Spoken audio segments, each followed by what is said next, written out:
நாம் தற்போது பார்க்க இருப்பது 2024ஆம் வருடத்திற்கான வருடாந்திர பலன்களை பற்றி பார்க்க இருக்கின்றோம். நிலையான கிரகங்கள் என்று சொல்லப்படுகின்ற சனி, ராகு, கேதுக்கள் இவை ஓரளவு நல்ல நிலையிலேயே இருக்கின்றது.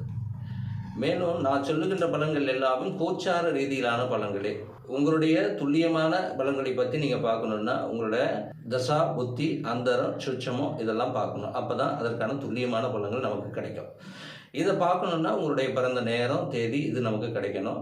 அப்படி யாராவது பார்க்கணுன்னு விருப்பப்படுறவங்க கீழே இருக்கிற அந்த நம்பரை கான்டாக்ட் பண்ணும்போது உங்களுக்கான பலன்களை நம்ம சொல்லலாம். தனுசு ராசி எப்படி இருக்கும், இந்த 2024ஆம் வருடம் எப்படி இருக்கும் அப்படின்னு பார்க்குற பட்சத்தில் தனுசு ராசிக்கு கிட்டத்தட்ட 10ஆம் இடத்துல புதனோட வீட்டில் கேது. அப்போ கேதுவும் புதனும் ஒன்றா சேர்ந்து கிட்டத்தட்ட கிரைம் சம்மந்தப்பட்ட விஷயங்களுக்கு நம்ம சொல்லலாம். அப்போ புது முயற்சிகள் மூலமாக ஒரு விஷயங்களை நீங்கள் கண்டுபிடிப்பீங்க. கிட்டத்தட்ட ஆர்டிஃபிஷியல் இன்டெலிஜென்ஸ், எடிட்டிங், பூஜை, புனஸ்காரம் சம்மந்தப்பட்ட விஷயங்கள் இதெல்லாமே புதுசாக உங்களோட ஐடியாலஜியை பெருசாக நீங்கள் பிராடாக கொண்டு போகிறதுக்கான வாய்ப்புகள் ரொம்ப அதிகம். ஏன்னா 10ஆம் இடத்தில் கேது, புதனோட வீட்டில் இருக்கிற கேது இதை எல்லாமே செய்து முடிக்கக்கூடிய ஒரு வாய்ப்புகள் அதிகம். 4ஆம் இடம் என்று சொல்லக்கூடிய குருவோட வீட்டில் நீங்கள் ராகு இருக்கிறது ஒரு சின்னதாக ஒரு பிரச்சனை கொடுக்கும். ஏன்னா 4ஆம் இடம்ன்றது தாய் வழி உறவுகளை சொல்லக்கூடியது. அப்போ 4ஆம் இடம் என்று சொல்லக்கூடியது மாற்றுக்காரகன் அப்படின்னு சொல்லுவோம். அப்போ தாயாரோட உடல்நிலையில கொஞ்சம் கவனம் தேவை. அப்போ தாயாரோட உடல்நிலையில கொஞ்சம் கவனம் தேவை. 4ஆம் இடம்ன்றது தாய் வழி உறவுகளை சொல்லக்கூடிய இடமும். அப்போ அவங்களோடலாம் கொஞ்சம் இணக்கமான போக்கு